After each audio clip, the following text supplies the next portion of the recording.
ISIS தீவிரவாத அமைப்புடன் தொடர்புடைய புகாரில் கோவையில் 2 பேரிடம் NIA அதிகாரிகள் விசாரணை செய்து வருகின்றனர். இது குறித்தான கூடுதல் விவரங்களோடு எமது செய்தியாளர் ஞானசேகரன் இணைப்பில் இணைகிறார்.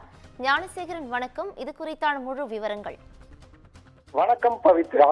இந்தியா முழுமைக்கும் தீவிரவாத செயல்பாடுகளை விசாரணை செய்யும் தேசிய புலனாய்வு அமைப்பு NIA கோவை பகுதியில் 2 பேரிடம் தீவிர விசாரணை நடத்தி கைது செய்துள்ளனர். கோவை போத்தனூர் பகுதியைச் சேர்ந்த அகமத் அலி மற்றும் முக்குளம் புல்லுக்காட்டு பகுதியைச் சேர்ந்த ஜவஹர் சாதிக் என்ற காரமடை ஜவஹர் சாதிக் ஆகிய இருவரிடம் ISIS போன்ற தீவிரவாத அமைப்பிற்காக ஆள் சேர்க்க முயற்சித்ததாக குற்றச்சாட்டு உள்ளது. இவர்கள் இருவரும் அரபிக் கல்லூரியில் பயிலும் மாணவர்களிடம் கடந்த 2023ஆம் ஆண்டு மூல செலவை செய்து தீவிரவாத சிந்தனைகளை ஊட்டி அவர்களை அந்த அமைப்பின் வழியில் இழுத்துச் செல்ல முயன்றதாக சந்தேகம் எழுந்துள்ளது. இந்நிலையில் கோவை அவினாசி சாலையில் அமைந்துள்ள PRS காவலர் பயிற்சி பள்ளி அலுவலகத்தில் NIA அதிகாரிகள் இருவரை அழைத்துச் சென்று விரிவான விசாரணை நடத்தினர். பின்னர் இது தொடர்பாக இருவரையும் கைது செய்து கோவை காவல்துறை மற்றும் புலனாய்வு துறையினர். இதனால் பல பரபரப்பு நிலவுகிறது. மேலும் விசாரணை பின்னணி குறித்து அதிகாரப்பூர்வ தகவல்கள் வெளியான பின்னரே முழு விவரம் தெரிய வரும். பவித்ரா,